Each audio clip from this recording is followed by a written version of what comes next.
welcome to Stories Podcast. I'm your host, Amanda Weldin. Today's story is part 2 of The Brilliant Firefly, Recoil, book 2 of the original series written by Daniel Hinds. We released part 1 of this story last week and all of book 1 last year. Be sure to listen so you're all caught up. Thanks! Enjoy the episode. The Brilliant Firefly, Recoil, Part 2. Chapter 3, Homeward Bound. Jill's mother's old sedan screeched up to the curb and Jill and Specs dove inside. Jill was watching the video stream on her phone and it was going from bad to worse. Firefly had a massive dent on the front of his armor and wasn't moving beyond the occasional twitch. "What's going on? Where's Grandpa?" Mom demanded, still in her PJs. "We gotta get home. Mom, please just trust me. We gotta get home now." "Grandpa's not at home, Jill. I was just there." Please trust me." Mom sighed and pulled away from the school, accelerating down the long dirt roads that led back to the farm. "Are you going to explain yourself?" "I can't explain. You have to see for yourself." On Jill's phone, she saw Barbariad leap into the air and swing his massive hammer, shearing the tail off a police helicopter. The copter burst into flames and the pilots bailed out, hitting the ground and rolling to safety as the entire machine crashed down in a fireball a short distance away. "What are you watching? What's going on?" "Firefly. He's fighting Barbariad. It's not going well." "Barbariad? Who's that?" "One of the Scarlet King's new monsters," Jill said. As she watched, Barbariad lifted his wrist and spoke into it. In the distance, a great bird leapt from the top of a nearby building and spread its wings. No, not a bird, Jill realized. It was the harpy, the other one of the new creations that had been flanking the Scarlet King in his news hijacking. Harpy spread her wings and soared under the other police helicopter. Her razor-sharp taloned hands tore free a stabilizer and the copter started to spin. It hit the ground a second later with a crash, top blades still going.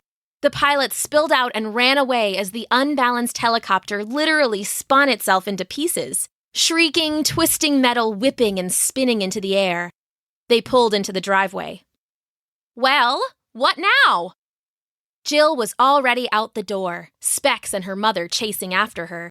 She leapt into the silo and punched the keys. Her mother followed in behind her, and then came Specs. When they were all inside, she jammed the enter key. "What is going on? Is this an elevator?" Jill ignored her mother for a moment. There just wasn't time. "Specs, when we get down there, you get on the computer and get Grandpa out of there. I'll prep the medbay with Mom." "Down where? Medbay? What's going on?" "Mom, this is going to be hard to believe, but Grandpa, your dad, he's not just your dad. He's Firefly, Mrs. Jays," Specs said softly. Mom laughed. "You expect me to believe that my father is Firefly and I just never—" The silo elevator doors opened and she trailed off. Before her stretched the Firefly bunker in all its glory. Oh my! Specs ran off toward the computer. Jill grabbed her mother's arm and pulled her toward the medical area. It had a single bed surrounded by supply cabinets and a strange silvery bath. "He really is Firefly," her mother whispered, glancing around the bunker. "It explains so much." Specs had the computer up and half the monitors were showing the news feed now. Crimson Cannonball had arrived on the scene with Captain Legend, both trying to protect the still form of Firefly, but they were simply outmatched. The captain's bullets bounced harmlessly off Barbariad, and Harpy was leading Cannonball through a wild chase in the air, laughing as he blurred past her and slammed himself into a wall. "What are they doing? What's their goal here?" muttered Jill. But then she had her answer. As Barbariad swept Captain Legend aside with his hammer, Harpy landed on the prone Firefly and grabbed him in her taloned hands. Her beautiful wings stretched wide, and she began to fly, up and away. "Specs, don't let her take him!" Power is low. The suit's in real bad shape, Jill. I'm diverting what I can to the booster, but it's going to be close. Mom was white-faced, watching the screen. Jill grabbed her by the shoulders and looked down into her eyes. That was strange, Jill thought. Since when had she been taller than her mother? I know this is a lot, but he's going to need you when we get him back here. We won't be able to bring him to the hospital, so you're going to have to treat him here. Look in the cabinets. There should be everything you need. My father is Firefly? He is, and he needs you. Mom, I need you. Mom shook her head and Jill saw her gather herself. Her mom was tough. Jill had gotten her love of science and engineering from her father, but her strength, her will, that came from Mom. In a heartbeat, Jill saw her mother transform from caring mom to Ann Jays, the no-nonsense ER doctor. Right. Stay out of my way. I'll call when I need you. Jill nodded and ran to Specs. On the screen, Harpy was flying away now, Firefly limp in her talons, Barbariad covering her escape. Specs? 1 minute, he said, dripping sweat onto the console as he furiously typed and worked a touchpad. Got it, I think. You think? Here we go, Spec said, slapping a final key. For a long moment, nothing changed on the screen. Jill felt her heart sink. But then, there was a blossom of yellow light in the distance. The blossom grew to a star, and then Harpy could no longer hold on. The Firefly suit blasted away from her, gaining speed by the foot. Barbariad leapt to catch it, but it was too high and too fast. The monster whiffed and landed with a crash atop a parked police cruiser, shattering it beneath his weight. All right, he's homeward bound, Spec said. How do his vitals look? Not sure. The medical system was destroyed by the hammer. He must be unconscious, though, otherwise he would have been able to get himself home with voice or chin commands. Unconscious? She could hope. A part of herself deep inside, the cynical part that fueled her anger, laughed. What kind of day was it when unconscious was a best-case scenario? ETA, 8 minutes. Mom worked quickly, prepping the small med bay with all kinds of equipment. Jill stayed out of her way and watched the screen with Specs. The power levels were dropping fast, and those 8 minutes felt like the longest of Jill's life. Finally, the entry tube hissed open, and the Firefly suit swept into the room and then skidded across the floor. Jill and her mother ran over as Specs keyed the commands to open the armor. With a pop and crackle of sparks, the panel slid to the side. Inside, Grandpa Jack was face down and still. Jill reached down to pull him free, but her mother slapped her away. Don't touch him, she snapped. It could be his spine. It could be anything. She reached down and began to prod at her father with gentle hands. Jill looked at the armor. The outer plating had been broken away near the shoulder, and inside, Jill could see a soft yellow light, like early morning sun. Looking closer, the light was spilling out from a twist of machinery. It was familiar, that light, that machinery, but she couldn't say from where. Come on, Dad, you're too tough to be hurt, Mom whispered. Finally, after a minute of examination, she looked up. All right, he's alive, but he's in bad shape. We're going to roll him out of the armor. Specs, bring me that rigid stretcher. He grabbed the long board and slid it next to Grandpa Jack on the ground. All right, Jill, roll on 3. 1, 2, 3. They rolled Grandpa onto the rigid stretcher and carried him to the bed. Slowly, following her mother's lead, they got him off the board and settled. Good. Now get out of my way, Mom said, and bent to work. Chapter 4. What We Know. Jill was sitting with her father in his shop, watching him put the finishing touches on a sleek twist of robotic muscle. When it was all but finished, he reached for the small pouch on his belt. It was his tradition to use the elegant black multi-tool, his first invention, to turn the final screw on all of his new creations. The pouch was empty, though, and he gave Jill a joking scowl. She smiled back at him, flipping the tool open and closed in her hands, marveling at the butterfly origami motion of its action. Her father had called the tool the Proteus, but she had never asked why. He held out his hand, palm up, like a surgeon waiting for a scalpel. Jill laughed and flipped it open, unfolding the hidden screwdriver and slapping the tool into his waiting hand.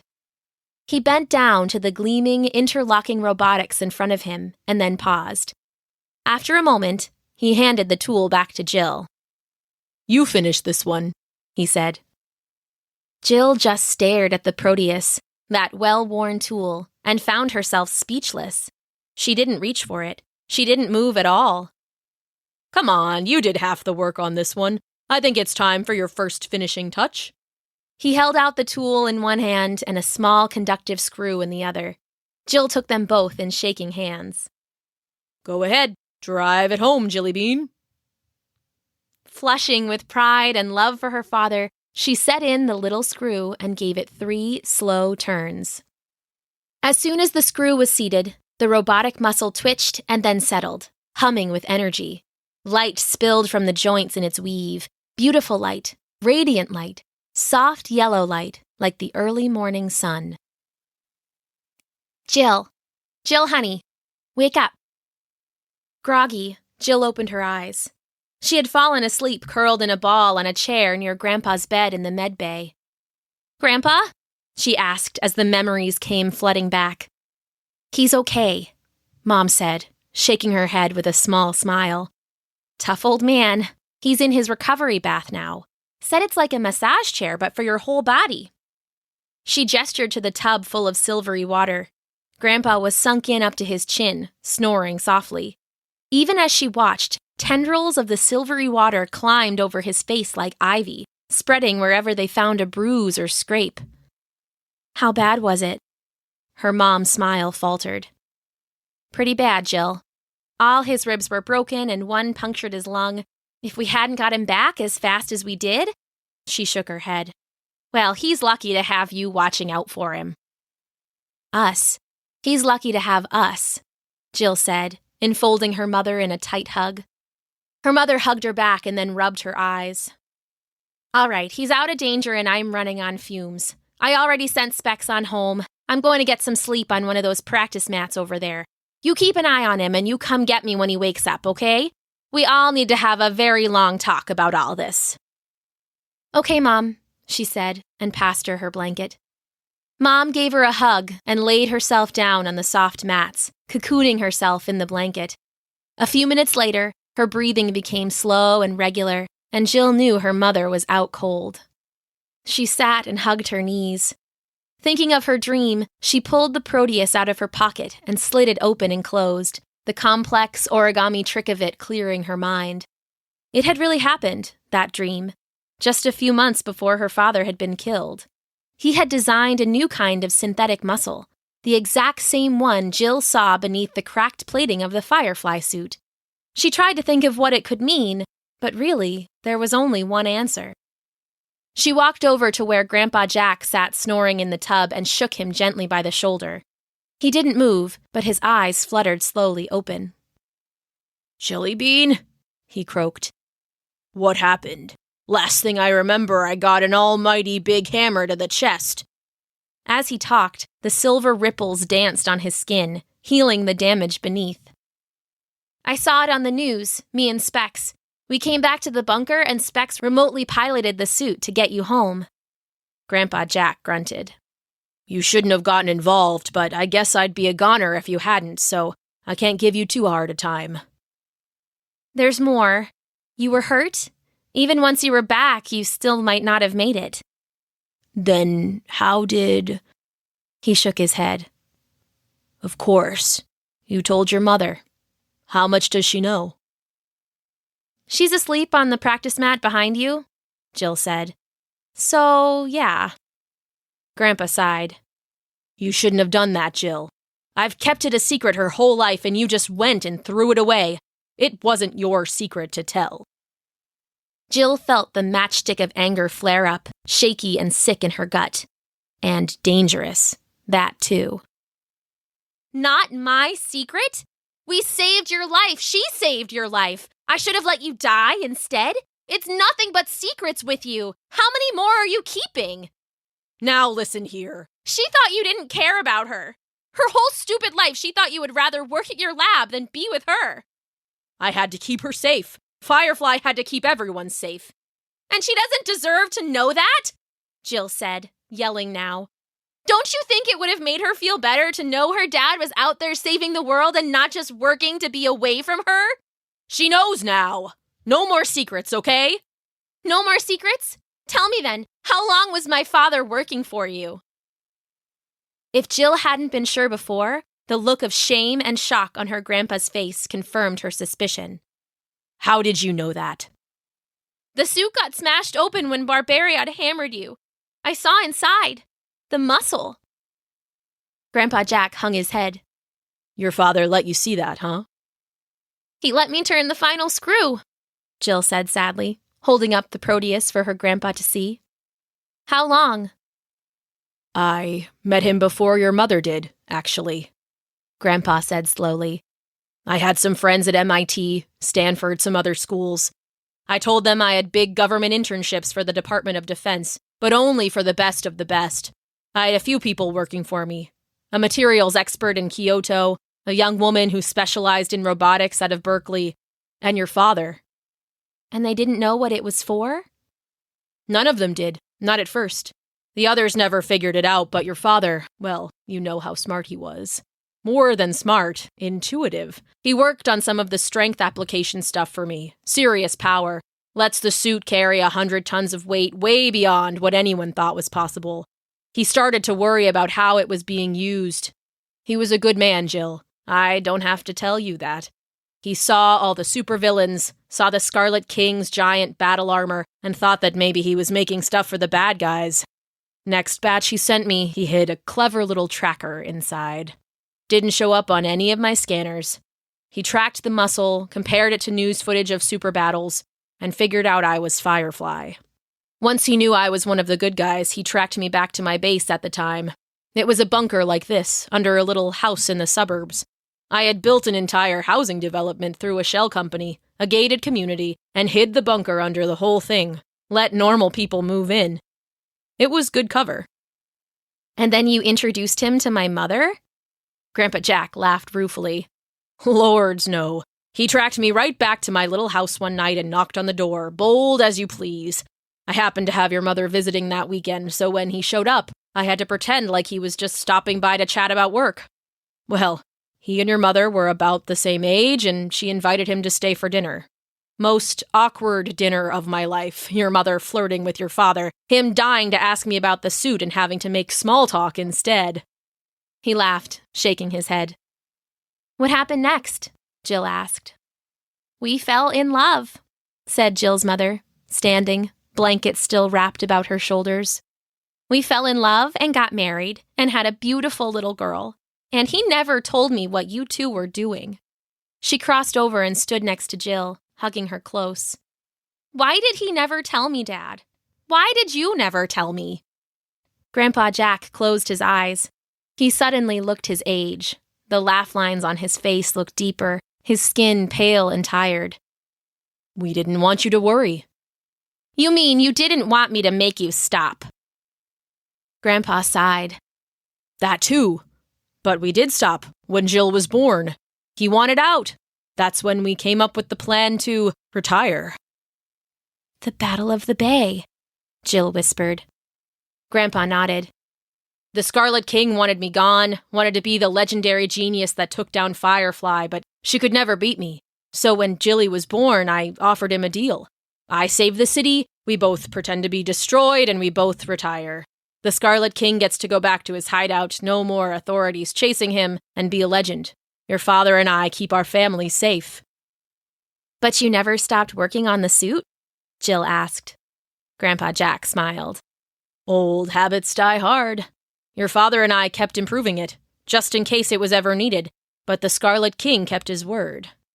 Then why go out last summer? Why jeopardize everything to stop a goon like Hippopotaman? Mom asked. Jill flushed red, but her mother was focused on Grandpa Jack and didn't notice. Lapse in judgment, I guess, said Grandpa. It's been getting worse out there, like you noticed. When it got so bad in Giga City that you moved out here, well, I guess I figured I had to try and help. I was sort of hoping the Scarlet King had gotten too old for fighting in the last dozen years or so. Mother put her head in her hands and Grandpa shot Jill an iron-eyed look that said, "Keep your mouth shut." Jill didn't like lying to her mother, but the mistake had already been made, and Mom had enough to deal with. "And how did Jill know? How did you know, Jill?" she asked them both. She tracked my signal to the silo and found the elevator. She's smart, like her old man. Like her mother. How smart can I be? I never realized my own father was Firefly. I moved worlds to keep that from you, Anne. I wanted you to have a normal life. Once you stop the Scarlet King, that's it, okay? No more Firefly. No more secrets. No more secrets, Grandpa Jack agreed. But Jill thought of her fight with Hippopotaman and knew he was lying. There was always another secret. Always. To be continued.